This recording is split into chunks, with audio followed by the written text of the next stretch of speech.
Bonjour et bienvenue à vous pour ce nouvel épisode de l'Instant T. Aujourd'hui, je vous propose des petits exercices pour aiguiser son intuition.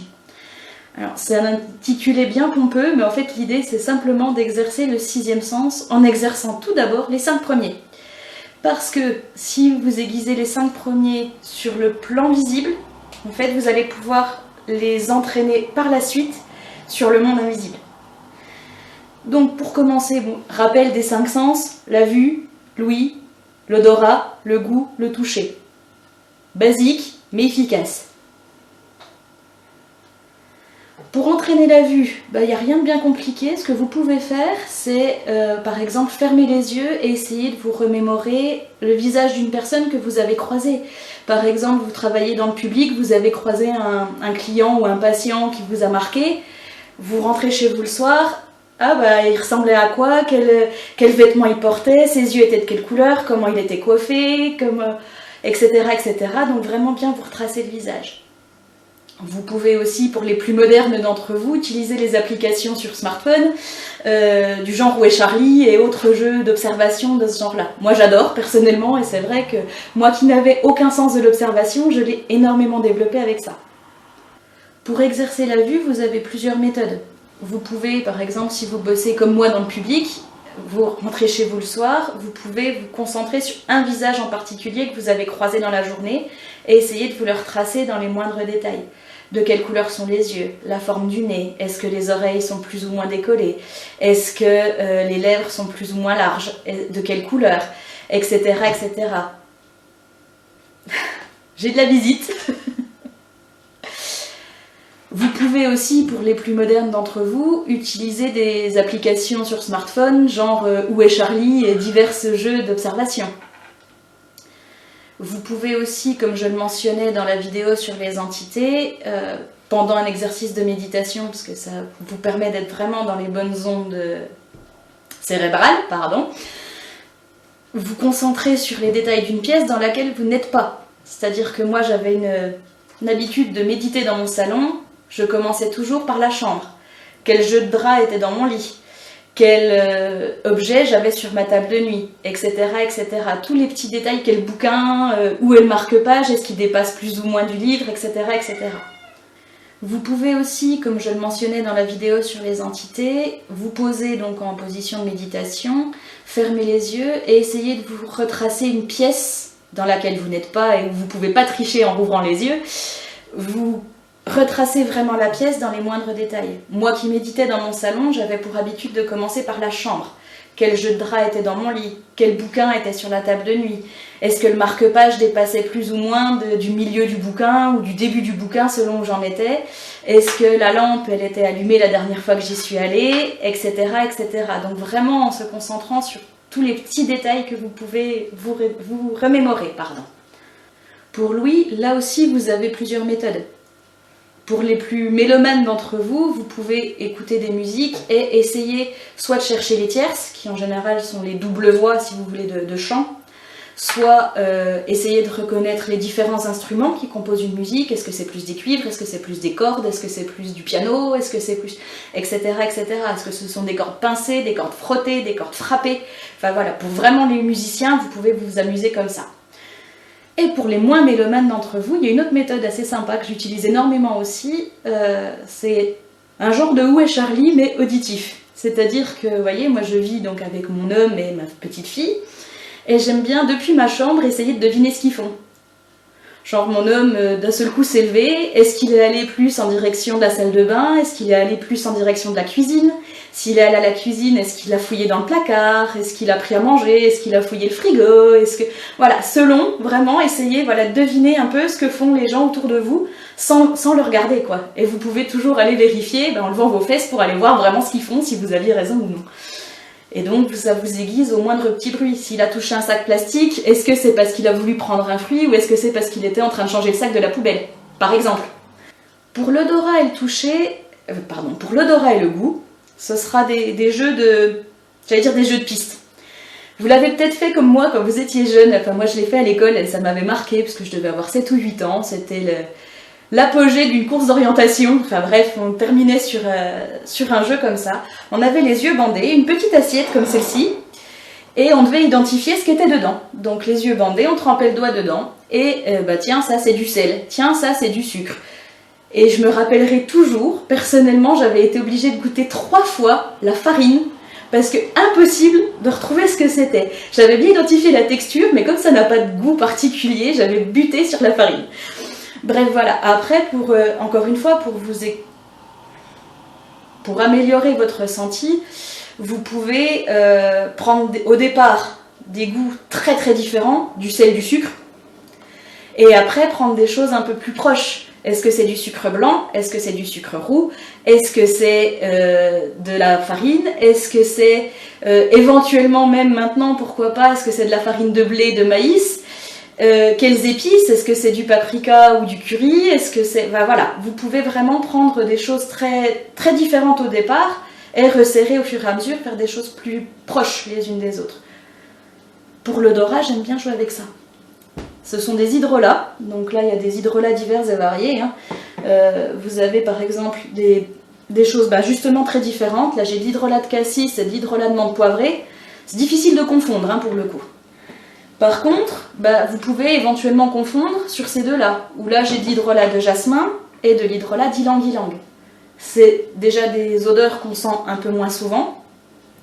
Et ensuite c'est 2 fleurs. Donc voilà, de là à différencier les fleurs de l'une de l'autre, c'est un peu plus difficile. Même chose pour les agrumes, ici par exemple j'ai du citron et du yuzu, c'est des choses relativement proches. Donc voilà, encore une fois, vous pouvez prendre des trucs très différents au début et resserrer donc pour avoir des choses plus proches à la fin et aiguiser de plus en plus votre sens. Et pour ceux qui n'ont pas d'hydrolat, vous pouvez aussi le jouer avec des huiles essentielles. Là par exemple, mais encore une fois, j'ai du citron, de l'eucalyptus, donc pareil, difficile de confondre. Après, vous pouvez prendre 2 ou 3 eucalyptus différents. Là, c'est de l'eucalyptus radié, mais vous avez l'eucalyptus globuleux, l'eucalyptus citronné, et du coup, éventuellement, à les différencier un peu plus tard. Sur le plan plus sensible, cette fois-ci, maintenant qu'on a bien expérimenté nos sens sur le plan physique, vous pouvez faire un exercice que Bélissandre m'a fait faire à mes débuts et que j'adore particulièrement, c'est d'aller retracer la mémoire d'un objet. On vous confie un objet sans vous dire d'où il vient, à qui il est, comment on l'a eu, etc. Et c'est à vous de jouer. Donc, est-ce qu'il a appartenu à un homme ou une femme? Est-ce qu'il a eu plusieurs propriétaires avant d'arriver dans vos mains? Est-ce qu'il a été marqué par une entité quelle qu'elle soit, ou par d'autres personnes d'ailleurs? Est-ce qu'il a assisté à des traumatismes? Parce que mine de rien, ça s'ancre dans ce genre d'objet. C'est sensiblement une application de la loi de l'empreinte, d'ailleurs, qu'on vous fait faire à ce moment-là. Mais c'est plutôt intéressant et vous allez apprendre vraiment des choses sympas, justement, même sur les gens qui sont en face de vous grâce aux objets qui vous ramènent. Ça, c'est vraiment quelque chose, ça reste des techniques intéressantes et c'est vraiment quelque chose même de fun à faire, parce qu'on a l'impression que l'objet il se m'a parlé. Et ça, je trouve ça vraiment magique. Vous pouvez aussi vous aiguiser en essayant de vous la jouer Madame Météo. Alors je m'explique, les changements atmosphériques, on est censé les ressentir, on reste des animaux, on reste avec un minimum d'instinct et on les ressent, mine de rien, même si on a appris à les faire taire pour pouvoir aller bosser malgré la neige, aller faire les courses malgré l'orage qui pointe, etc., etc. Mais mine de rien, on les ressent.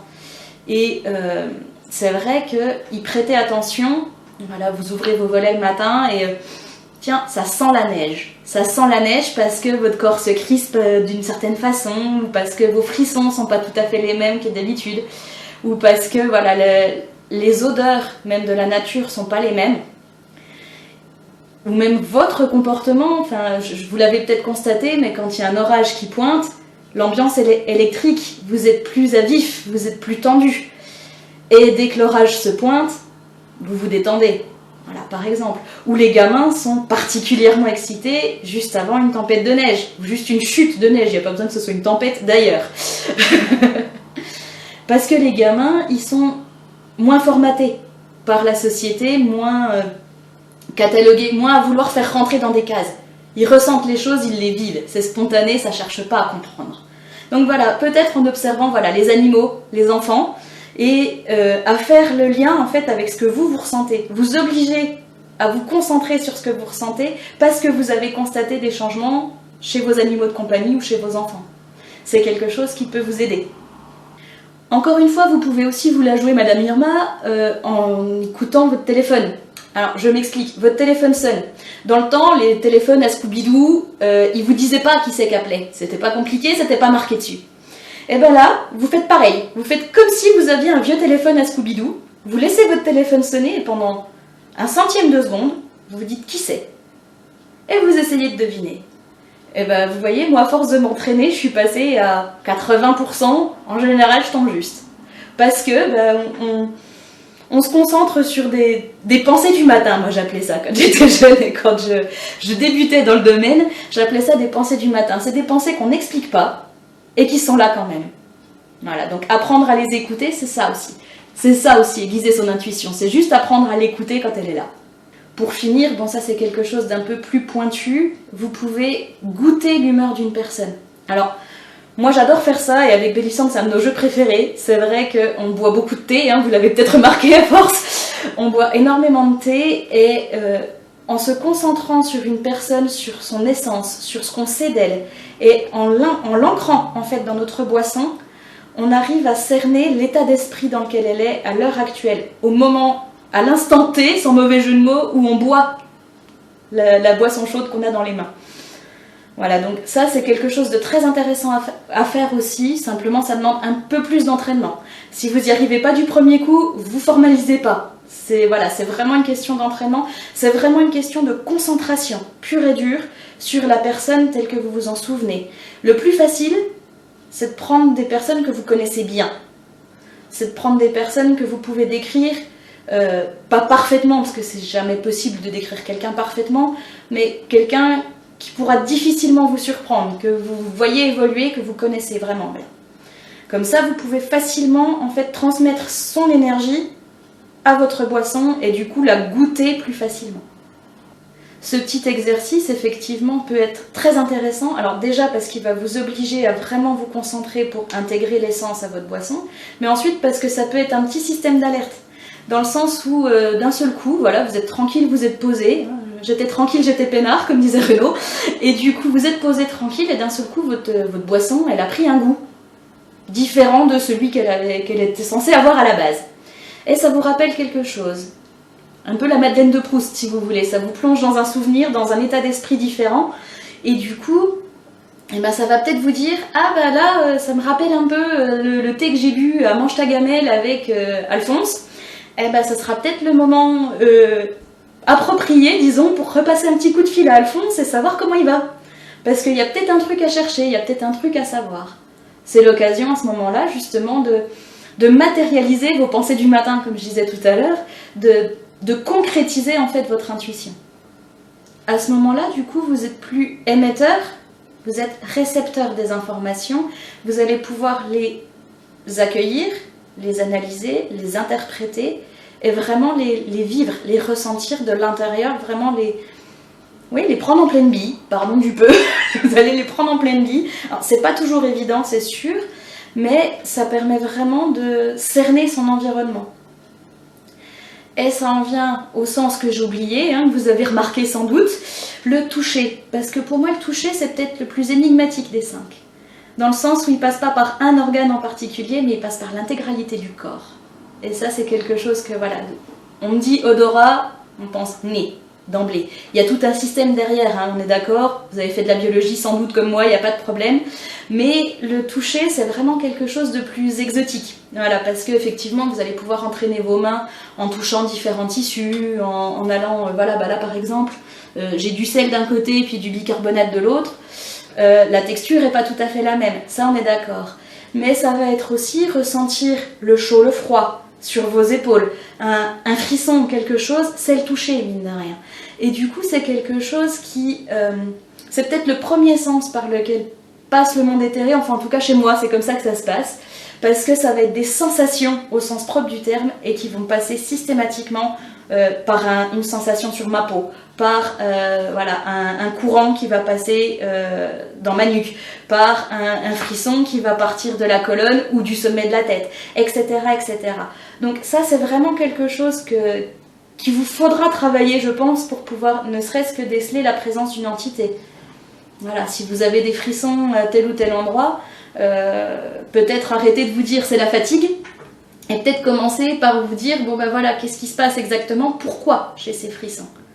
Est-ce que c'est réellement parce que j'ai froid? Est-ce que c'est réellement parce que je suis fatiguée? Ou est-ce que c'est parce qu'il y a une entité qui essaye de me dire bonjour?